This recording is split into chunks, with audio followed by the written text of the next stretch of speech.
Hello, my people. My name is Sophie. I am your host for this podcast, and we are called The Spot. We'll be discussing and tackling issues faced by the youth in these podcasts, and they are directed for the youth, by the youth. I really hope you enjoy it.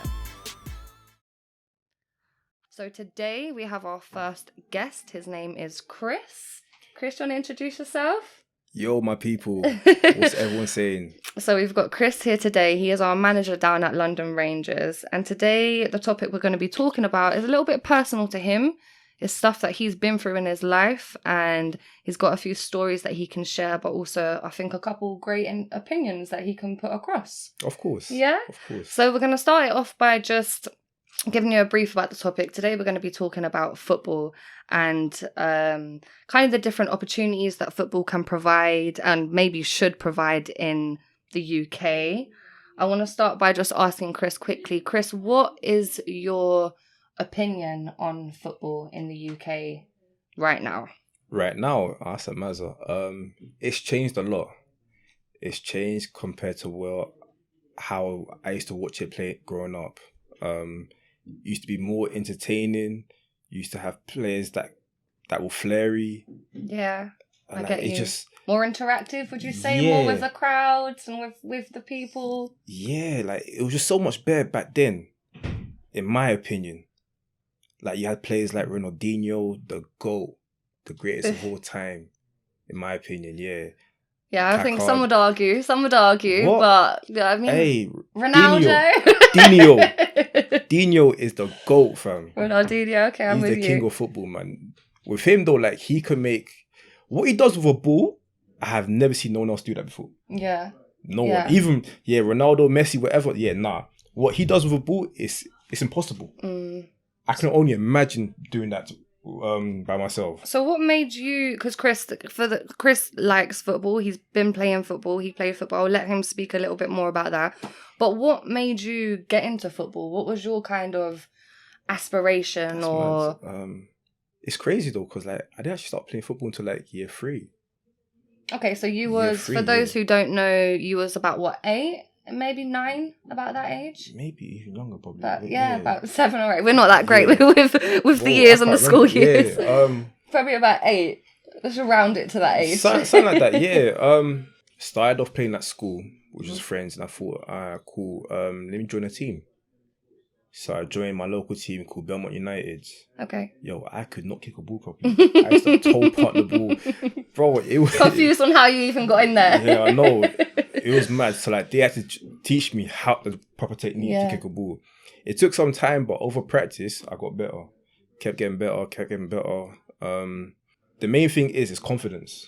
Yeah. If you have confidence, you can do anything in football. And do you believe it's about the look as well? I hear a lot, footballers have a certain look about them. They've got a certain swag to them, let's just put it that way. Okay. To some extent, yeah. So when you see a person, you think, he's a footballer. I get you. But it's not always true.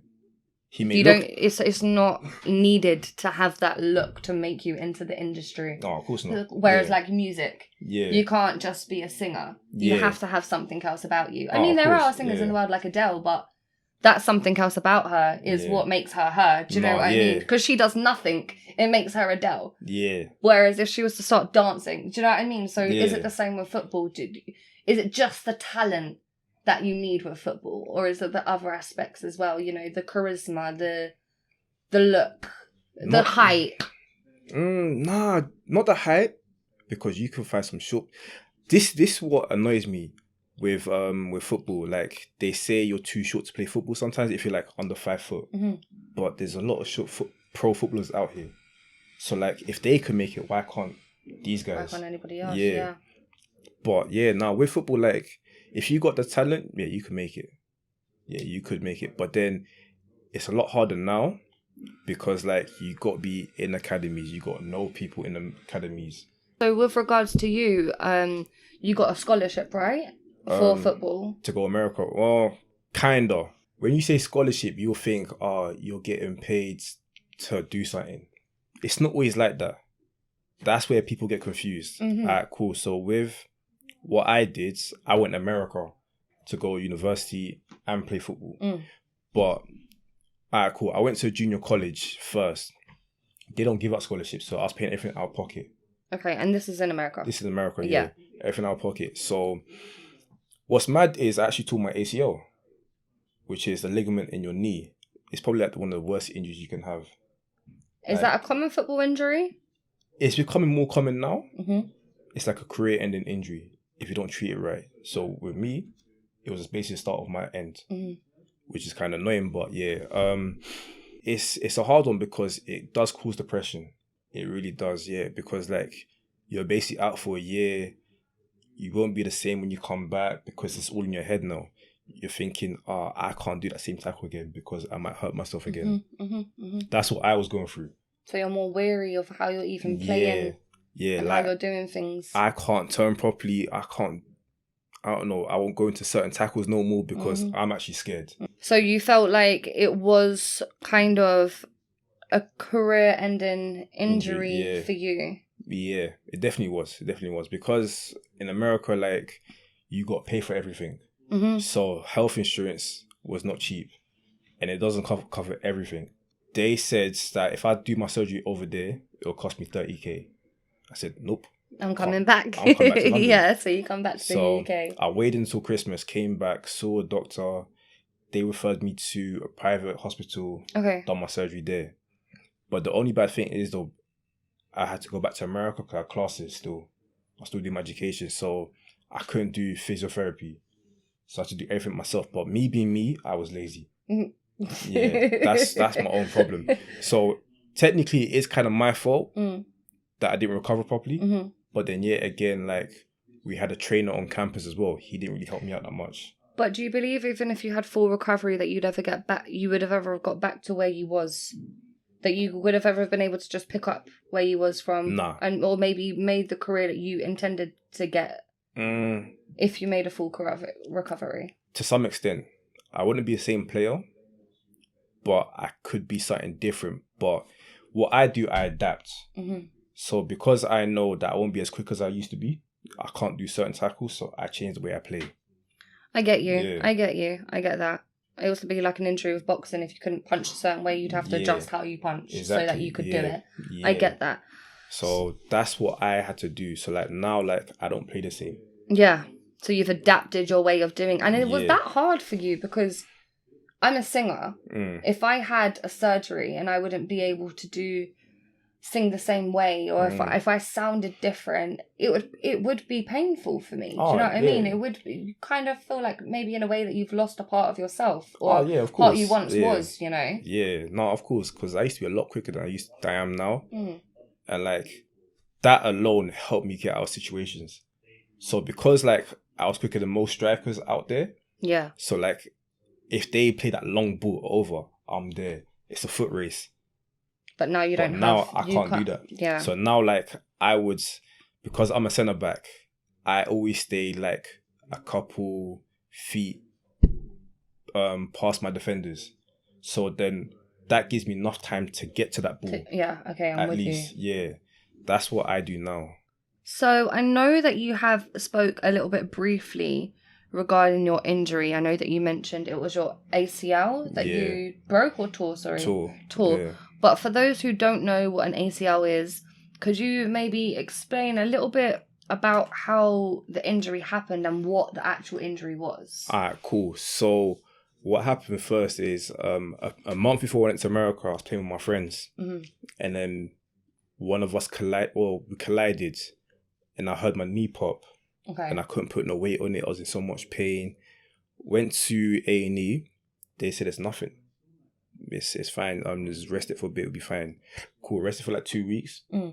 Not much change. I couldn't actually straighten my leg. Oh. It was that bad. Okay. Went back to A&E. They said, I can't give you an MRI scan because it takes 3 weeks. And you're going to America in 2 weeks. So there's not much I can do. Only give you a report. And said, just give it to your doctors out there. Cool. That's what I did. When America showed the physio over there, the report, he said it's nothing major. Put a band on your knee to hold it up, like basically. Pressure, yeah. Yeah. And play with that. Wow. So they just kind of like wrapped you up and sent you out on the field to go. Basically, yeah. So that's what I was doing for like a month. Okay. Was you in pain during that? It wasn't that bad. I could play on it, but having that pressure around my knee helped a lot. Okay. To relieve the pressure, the pain. So, a month later, during training, the ball came to me. My left leg was planted, and I kicked with my right. But as I kicked it, my knee twisted and popped out my ACL. Okay. So it literally ripped from the bone.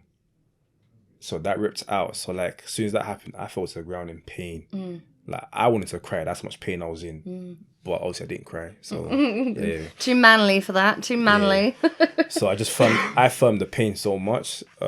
Cool.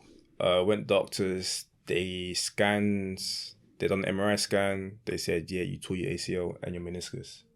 So it turns out I actually ripped my meniscus before. That's what made my knee... In the UK. In the UK. That's what made my knee weaker. So, cool. They said, all right, cool, you can have to do surgery here, which is going to cost you 30k. I said, hell no. So I flew back to London back in December. Saw doctors. Got the surgery done. But I needed 2 surgeries. That's to do my meniscus first and then my ACL. So cool, that's all that happened. And then, but during the whole time when I was injured before the surgery, like it didn't hit me. Yeah. That when he first told me that, I tore my ACL, I went home back to my room and I actually started crying. Okay. Because like, that's like. Did you know the severity of that injury? Okay, so before even the surgery, you knew how severe that injury was to your career. Because like that's like a career-ending injury, and like people don't recover the same way. And you've always known of that before, even the injury happened to you. Yeah. So it's probably your worst nightmare finding out that injury happened to you. Yeah, I was praying it was something else. Yeah. Something else, but then when they said ACL, I was like, oh shit. Yeah, no, this is mad. So yeah, went home, back to my room. I actually started crying. Told my mom. And then had to live with it. So as the day goes on, just in pain. What was the recovery process like after the surgery? So it was mad. So like my second surgery, I done it here during summer. So like I had some time back here. I had like a couple months back here. So surgery, then I had to go physiotherapy. So that actually helped me get my knee stronger a bit. But then when I went back to America, I didn't have physiotherapy there because I couldn't afford it. Yeah. It's just and too you expensive. have to pay for everything like that out there. Yeah, cool. I felt okay. I felt like my knee was getting stronger, all that stuff. I thought, I can come back and actually play football. But then I feel like, when was it? During one day, like, it just hit me. Like, I actually tore my ACL. Like, it hit me like, this is like the worst injury you can ever have. And like, it just made me just feel depressed. And like, I thought, oh shit, can I ever play again? Can I be the same I was and all that stuff? So. And what day was it for you that actually, do you remember when it was when you woke up and said, okay, I can't do this? Or was it somebody that said it to you? Was it a comment that had been made saying like, you can't do football anymore, go back to the UK? Or what was it? I actually can't remember, but it was like a period where it just kept hitting me. But like, I didn't know what it was. So like, there was days I wake up feeling just annoyed, just angry.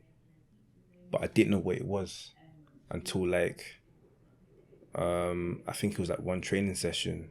I realized, I actually told my ACL, I can't do the same. You processed what had actually happened and realized, okay, I need to think about things differently now in how I'm moving forward with my life. Basically, that's what happens. I don't know, like, I didn't really tell people that how I was feeling. I feel like no one cared. Okay. Yeah. And why do you feel like nobody cared? Was it because a lot of people get injured in football? And it was kind of like, are you just another person to be like, oh, I injured my leg, I can't play football anymore? No, I feel like it's just me. I just feel like no one cares enough the way that I care about other people. don't get what you receive. Yeah, basically. So like, if someone was hurt, like I'll be there for them all the time. But no one was there for me like that. No one actually asked me, Chris, are you okay? Wow. How's your mental health? All that stuff. Wow. No one actually asked me that. So that's why like it felt bad for me, because like I'm going around still smiling wherever, but deep down, I'm actually pissed. Yeah. So it was mad. It was mad, but like I had to live with it. Do you feel a bit like what I was saying a second ago? Obviously, injury in football is probably one of the most common career-ending things. If your career ends after being a footballer, a semi-professional footballer, it is usually down to injury. Yeah. Once you had a personal injury and you started telling people, I can't play football because of X, Y, and Z, or people that maybe you used to play football with, did you find that you heard a lot from other people, and did it ever annoy you when you heard other people saying, I can't play football, I can't become professional because I hurt myself, when you did hurt yourself and you can't become professional because of it, if that makes sense? What annoyed me is that like a lot of guys use that as an excuse, saying, I could have made it pro, but I hurt my knee. Because like everyone will hear that, even girls will say that. I've heard it, even like, I used to pray for blah blah blah, but then I hurt myself and I couldn't get into professional. I fucked up my knee and I can't See, sometimes like those guys will be just chatting shit. They'd be waffling. It's an excuse. An excuse, but like it was never true. But like when it does happen to someone, it hurts. It hurts a lot, because like you could have made it pro. You actually could have made it. You could, bro. Who knows where my career would have went? Yeah. Who knows, fam? But like, when I hear people say that, I'm thinking, did that really happen to you? Have you ever questioned or argued with anybody who ever has made that comment? Nah. Have you, in return, told them about your story? Oh yeah, I always have. Yeah. So like when a girl must have said, funny enough, I was at my cousin's birthday party, and like they're all dancing. So like I can't dance because like I'm actually scared of my knee. I thought it was just because I can't dance, because I can't dance. No, I'm actually scared. Like I do one move and my knee will just pop out of place, or just tear again. So you're really cautious about everything you do, not even football. No, and that's still now. Yeah, still now. Yeah, because my knee's still not as strong as it used to be. But like they always say that after you have surgery on your knee, it won't be the same as before. It's always gonna be weaker. So. Yeah, she must have said, I said to her, like, I can't dance because of my knee. She goes, what? You could have made a pro, but you hurt your knee. I was like, no, seriously, I did.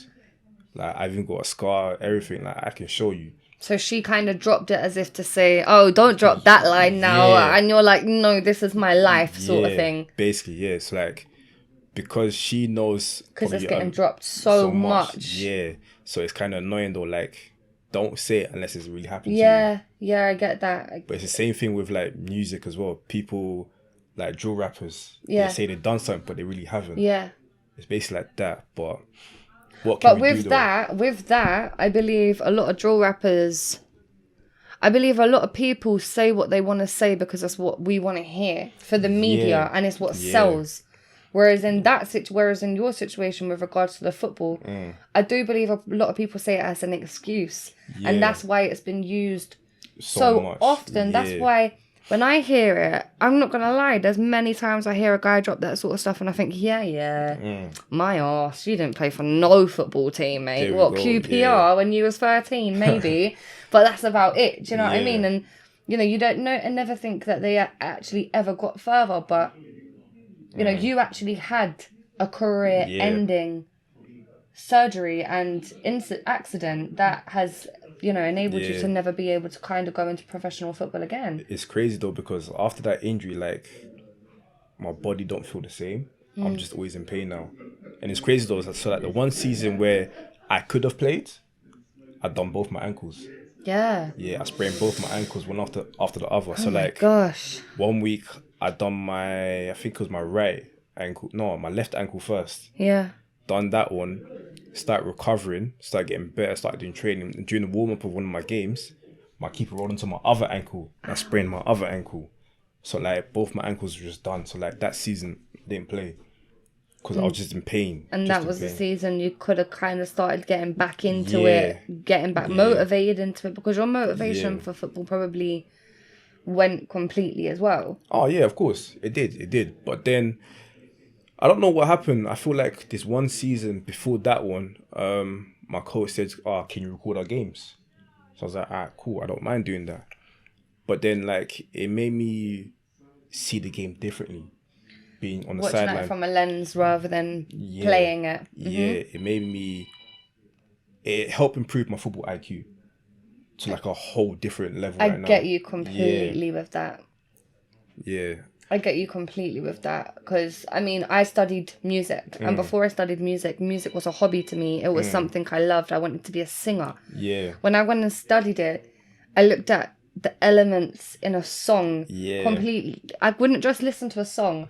I'd listen to the beat. I'd listen to the structure of the song. I'd listen to the hooks, how catchy, like, all that stuff, I'd try and work out how they broke down the song. Do you know what I mean? So I didn't just listen to a song, and I get that once you look into something differently, you look into more depth, and you look at it as a different thing. Oh, of course, yeah. No, of course. But it's the same thing though, like, going to America, see the way that they coach, the way they play football as well, opened my eyes to a different style of playing football. That's a good question, actually. So what would you say the difference that you noticed in the teaching styles and the coaching styles is between the UK and America? It literally all depends on the coach in America, because like you can find some really bad coaches. What I had, so one of the coaches that I had was really bad. He didn't know nothing about football, but like because he was a track star and he said he had trials for LA Galaxy back in the day, he feels like he could have played, but it was never that good. Like he cared more about your fitness and you being strong, but I'm thinking there's more to football than that. The technique, the IQ, everything. Especially technique, because technique is very important. Exactly. In football. You can be stupid fit and be running up and down the line and not know how to kick the ball. Exactly. Or not know when to make a pass, or when to take someone on, or even take someone on. Yeah. If you ain't got that skill, then what's the point in you playing? Yeah, it's true. You're just running for no reason.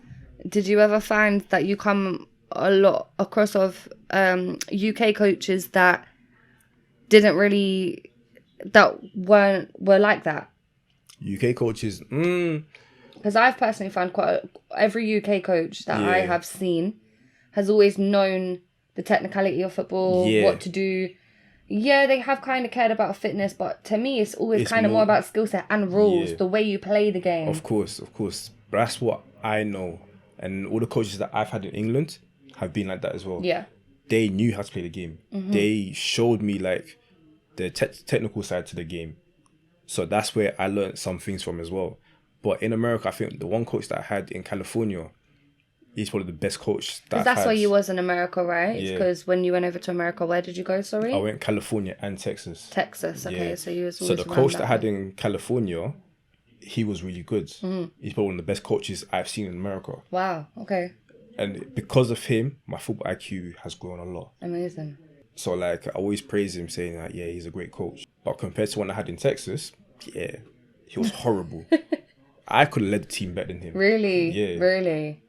So it weren't really about how well they was, it was just who they was, their previous. But what annoyed me is how good they were when I joined the school in Texas, that team on paper were amazing compared to the season before. The season before, they only won like 6 games. Okay. But how can the season that I joined with all these great players only win 1 game? Oh. That just shows him tactically doesn't know what he's doing. Yeah. Because he basically used the same tactics as last season with the bad players, with the good players. So like it made no sense. So he didn't know how to change the tactics depending upon or the way that they played depending upon the players. Exactly. Because you're supposed to change formations. You're supposed to do all. You do it in half time if you realise that your game isn't going great. Do you know what I mean? You change around formation. You switch it up. Didn't do none of that stuff. Nothing like that. But that's the thing. He had no tactics in his book. He didn't have the skill set to be able to do that because he didn't know himself. The players that he would play, some of them weren't on the same level as the others. So it made it harder for the good players to play with them and actually win games. So it was annoying though. Like he put me on the bench for so long, didn't even play me that season. But his excuse was, I was injured. And how did that make you feel? I mean, I know your injury. I know you drawed lightly earlier upon how your mental health was really affected by your injury. But if you don't mind, I know it probably could be quite touchy, but if you don't mind, if you want to go into a little bit more depth about how your mental health was affected by not being put onto play and, you know, your injury, how did that affect you as a whole? It made me feel useless.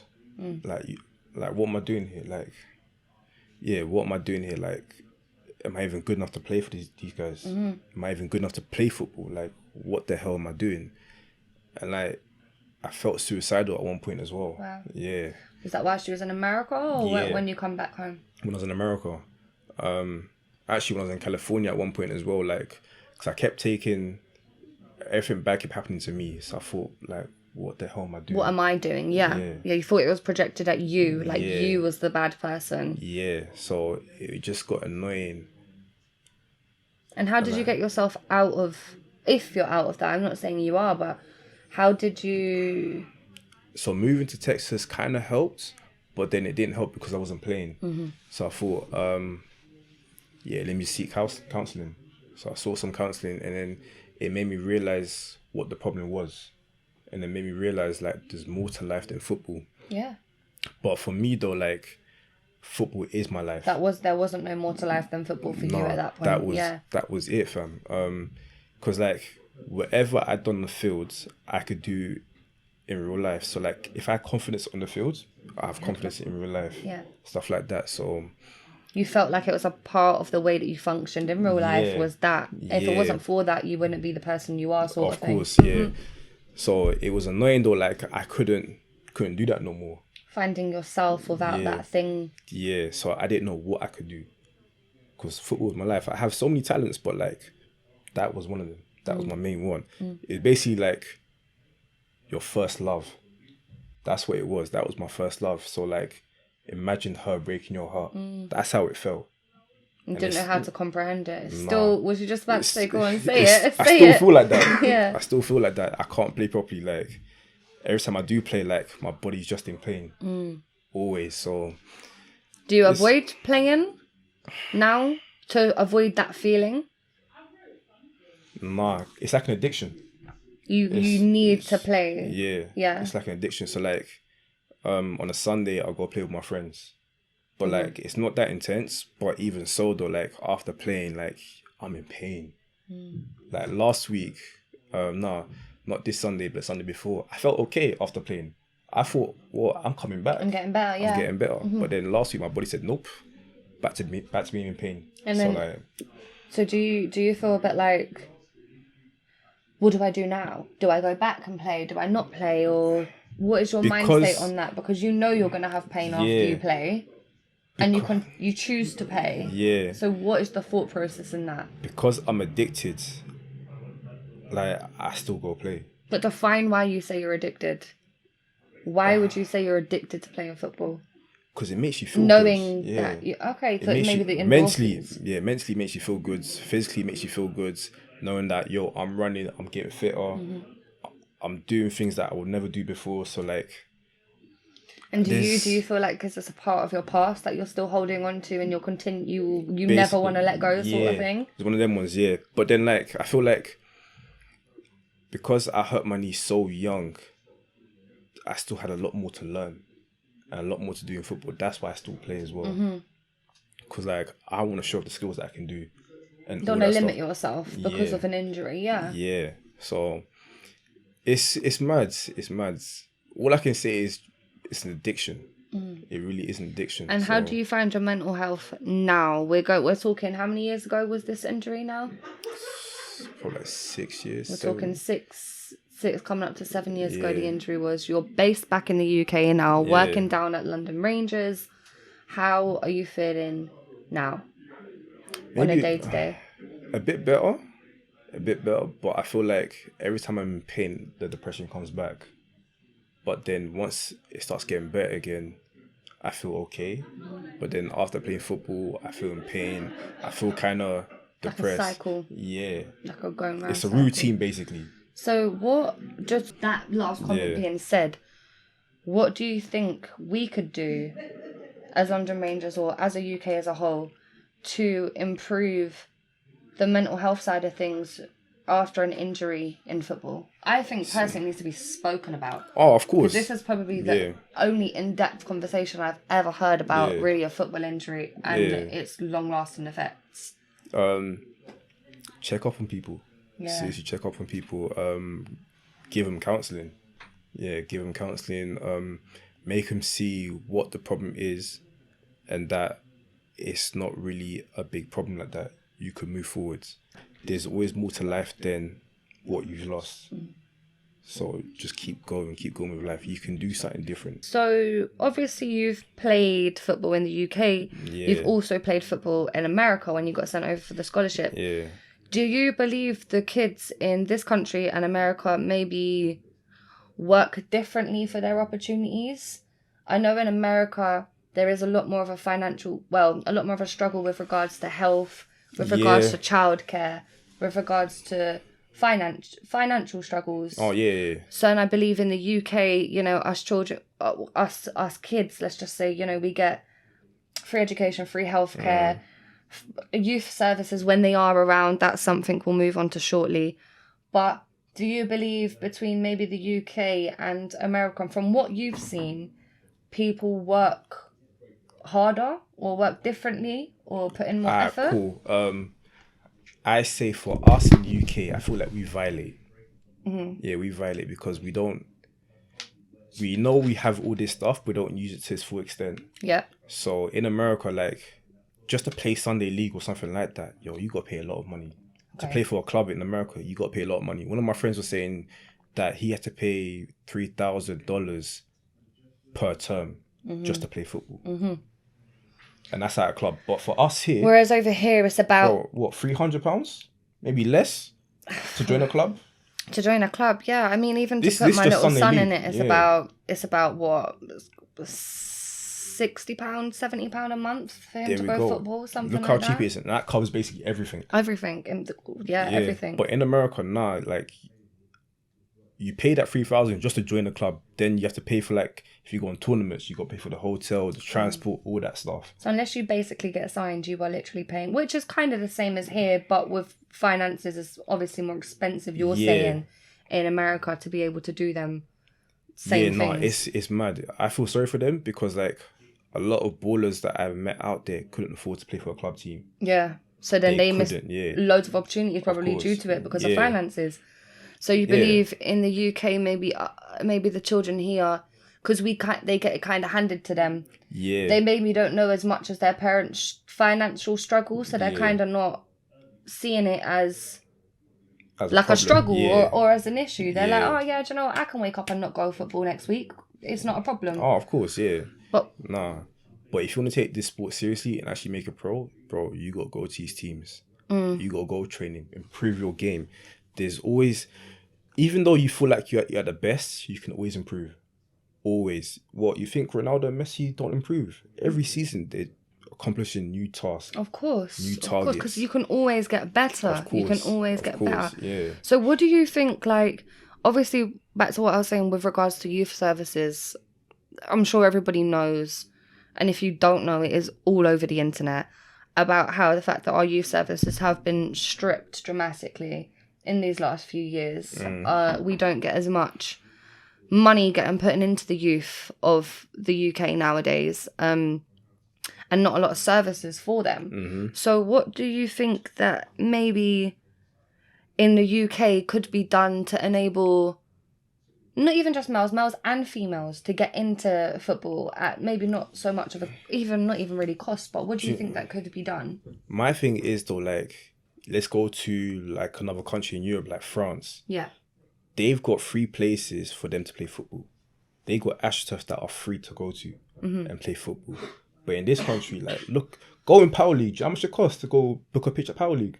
Like £70. Oh, yeah, no, I get you. It's even ridiculous. Down goals in Wembley just to book out the place for a day. It's like 60. It is ridiculous. Why am I paying so much to play football?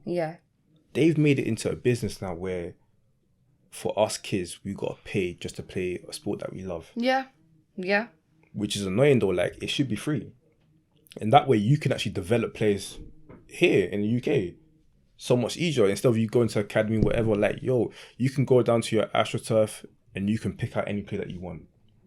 And you can make him join your team. It's simple as that. But in this country, they don't do that. You got to pay to play, which is annoying. So you believe maybe there being some more free football venues. Yeah. And then with regards to the coaches, obviously, do you believe that they kind of just need to be willing to coach out for free? Or that there should be some form of funding that has got put in place to enable them to teach for free? Yeah. But for them to still get paid? Yeah.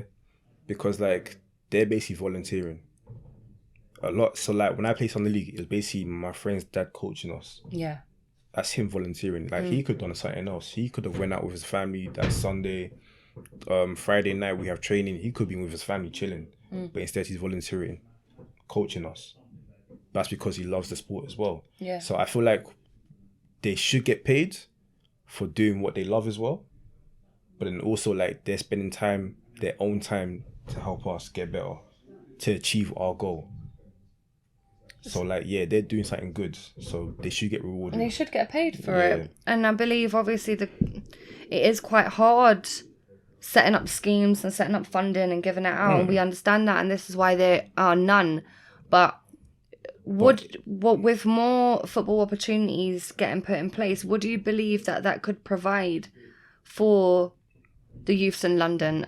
Like, for me personally, I believe if there's more opportunities being granted for young people with regards to football and sports, then they have more of a place to go rather than going home, not having nowhere to go. So then they decide to see their friends at the corner of their road and chill there for the day, rather than going to like an AstroTurf for free. No, of course. That's just, to me, the basic kind of opportunity is a place for them to be. It's that crazy. Is a bit more safe. Yeah, of course. It's crazy though, because when I was growing up as a kid, like, me and my neighbours, because I lived on like a dead end, so we used to play on the streets for like hours. A crescent, yeah. We used to play on the streets for hours. I mean, I lived on a crescent when I was growing up, and it was very different to now looking at it. I used to be allowed out till 8, 9 o'clock at night. My mum would come out, Sophie, dinner time, and we'd have to go back in. Yeah. That would be it. You just wait till you heard your name getting called. Whereas now, where I'm living, I'd never feel comfortable with my son staying out for the day. Like, even on my like concourse on my estate, in the middle bit of my estate, I still wouldn't feel safe him being there, because I can't see him from my direct house. I'm at the back. Yeah. So I'm like, no, you're not going out there because it's not safe. But it's like, at the end of the day, if there was, maybe not obviously for him because he's very young, my son's only 4, so it's not really included with him, but for older children, if there is more opportunities, then they wouldn't always feel as though they need to just hang around and just be there. No, yeah. With nothing to do. Oh, of course. Like, that's the thing though. Like, I feel like the youth these days are just bored. They've got nowhere to go, nothing to do, so they thought, okay, let's just chill with my friends. Just cause problems now. Yeah. That's what they're doing, just causing more problems. And they might not necessarily be causing problems, but they just get stigmatized as causing problems because of the way that they look, maybe as a group on a corner, maybe the way that they dress. It gets stigmatized as being, youth attire. But how can you define stuff like that? Do you know what I mean? Like, how do you define it? It's hard. It's hard. And that's why the stigma comes around. But I believe, so tying this back down to where we are at London Rangers, we have opened up you actually probably a bit greater to talk about this sort of stuff. Our training courses here. Okay, yeah. So we've got a junior and youth program where we're training kids. It's just somewhere for them to go play football, get better. But eventually, like, if we still get people coming regularly, we'll create a team from that, so they can actually start playing matches. Yeah. So they can actually show their skills and do something with it. So them playing for us, like, it could open doors. Yeah. So it's a great opportunity for us, and it's also a great opportunity for them. Oh, of course, yeah. What we're doing down here, we also do, like, courses that enabled, because, you know, I wasn't the greatest when I was in school. Yeah. I went down to like a pupil referral unit, didn't get much GCSEs. By the end of it, ended up managing to get like an access course to uni and then going to uni and getting a degree. But, you know, I started that at 18 years old going to college, not the age where you should be going to university at that age realistically. Yeah. So this is why, you know, this is another reason why we've kind of done this training academy down here at London Rangers, because we understand that there's so many young people who fall through the cracks. They don't get what they need to get to enable them to move forward fulfillingly in life. So we've started this. Do you want to explain a little bit like about what courses we do down here? We've got a BTEC program in sports. So like whatever sport you like, it could be boxing, basketball, football, whatever. We can do a course for that around your sport. Yeah. So we understand down here that there's not a lot of opportunities that are getting given to young people, especially in the sports industry. But not only that, but just in general. But that's why down here we have created different forms of schemes that cater to all of the aspects of young people and what they're missing out on, you know, sports, courses, GCSEs, job work, even housing. Yeah. So, you know, check us out if you guys haven't checked us out before. Check us out on our website. How can they check us out for our football stuff? Instagram. Yeah, you can follow us on Instagram. Our Instagram is London Rangers FC. Also, on a shout to the Athlete's Guide. That's my other company, where my friend started this because he realized a lot of young kids haven't got the opportunity to play football. So what we're doing now is like, we're basically a recruitment agency where we find players that want to go to America and get an education in place. So basically what we did. Yeah. And we help them through the whole process. Brilliant. So they've actually got somebody there to be their support, because I know when you was over there, you felt a little bit of course, lost in a whole different country. You didn't have that support. You didn't have that person. I didn't know no one when I went there. I went there on my own at 18. That's a whole big different change. Country. Yeah. So I met friends out there, made friends out there. So that you're still in contact with now, of course, which is amazing. Yeah, it's mad. Nice. But if anyone that does want to go to America and actually try it out, holler the Athlete's Guide. So can help you. What is the at or the website that they can find that out at? Our Instagram is at the Athlete's Guide. All the information is on there. Yeah, and our email will be on there. Website will be on there as well. You can also go onto the London Rangers website, where you'll find mine and Chris's beautiful face. You'll see our beautiful faces on there. If you need any further of our information, our numbers there. If you ever want to give us a call for any additional support. Also, if you guys want to hear specific topics being spoke about, then send us a message on Instagram or give us a call, and we'll definitely put that on the list for a potential topic to talk about. But we hope you have enjoyed today's podcast. Of course. Yeah, and thank you to our lovely guest Chris for coming down and having a conversation and telling us all about his personal experiences. Thank you. We appreciate that. No problem. And I hope you guys enjoy it. Make sure you tune in to our next one. Next will be in 2 weeks. And thank you guys. Take care, people. Well, thanks for tuning in, guys. That's all for now. Make sure you're keeping up to date on our socials so you can find out when the next podcast is coming out. We're at London Rangers on Instagram, TikTok, and YouTube. There will also be additional support links on our website in case you feel as though you need support regarding the topics that we spoke about. I hope you stay safe and stay well. Take care. Bye.